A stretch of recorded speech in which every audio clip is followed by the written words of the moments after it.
What's up, guys? I'm Chunky Grilly as always, and as you can see, we have another What Do You Think? Ep.3 with Chris Jericho. I'm gonna be doing these until I get my Roxio game capture, but even when I get my Roxio game capture, I'm still gonna be doing these every now and then. But, so, Chris Jericho. Alright, so he debuted, like, a long time back, like, during the Attitude Era. I'm not sure the exact date, I'm not, like, on Wikipedia or anything like that. But, I'm just kind of just sitting there. But he debuted around the Attitude Era, and I really enjoyed the way he debuted because he didn't debut as one of those little like rookies, you know. He didn't debut as like Kurt Hawkins or like not Kurt Hawkins, but like the Edgeheads people. You know, they didn't debut as like not much personality, not talking much. He didn't debut like that. He debuted talking like a lot. Like he debuted smack talking The Rock, which I thought was an awesome way to debut. And he's done a lot in WCW, but WWE is when he really got to shine. And I love the way he debuted, and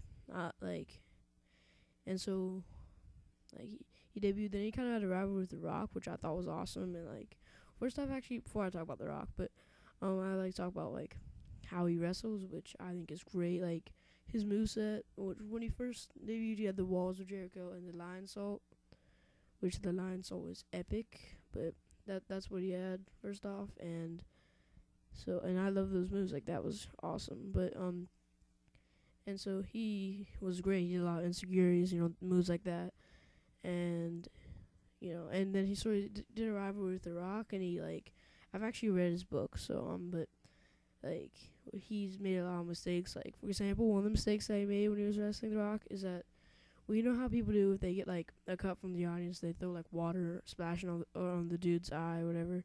But he accidentally he got a cup and threw it onto The Rock, but it was actually tobacco, like chewed up tobacco, and he did a lot of mess ups like that. But eventually he kept getting better and growing, and his whole in-ring ability was really starting to shine, and I was very impressed on how he debuted and everything like that. But then got to the point where he had to leave, and then when he came back, I think it was around 2008, somewhere around there, with his whole new haircut and his whole new attire, which that is my favorite attire of Chris Jericho, is his Codebreaker attire, like that when he first returned, and it was awesome. Everybody was so happy about it. I was ecstatic about it, but I think that's a word.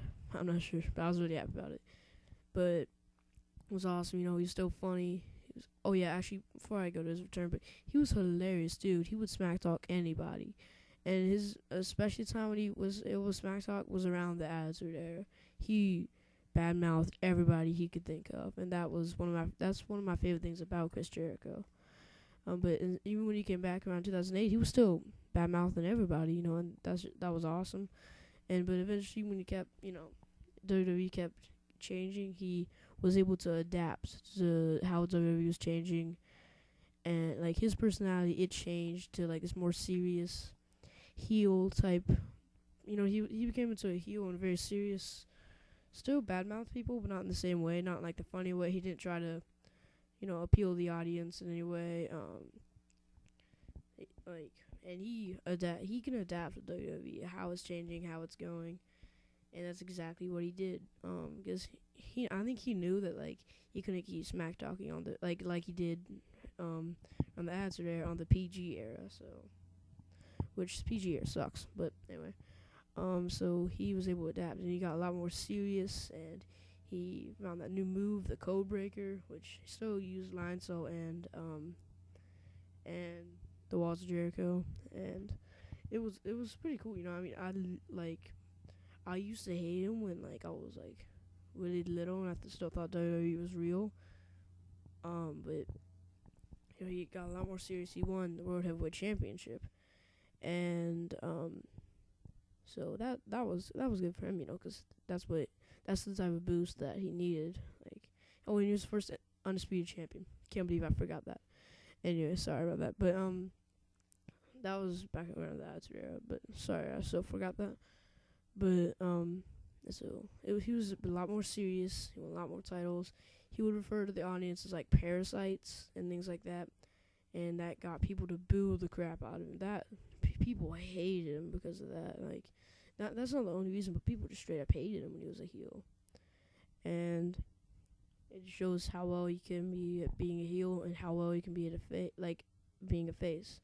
He's one of the few guys I've noticed that can be one of the greatest faces and one of the greatest heels. I mean, it just shows, you know what I mean? But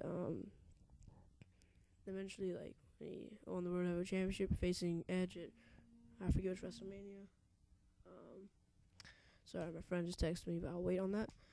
But like, and so he won that, and then he kept doing good. Then he had to leave again, which was sad, but you know, he had a great run in WWE, and he's, in my opinion, one of the best in the ring. Like, he may not be, like, never mind, but he's definitely one of the best that there ever was in the ring. Alright, so let me know what you guys think down in the comments to Chris Jericho. Let me know what you think of his Attitude Era run, his PGA run, and his, you know, just everything. Like, what do you guys think? I think he's one of the greatest. Who do you think's the greatest? Well, I think he's one of them. Shawn Michaels, for me, is the all-time greatest. But, you know, alright. See you guys later. Peace.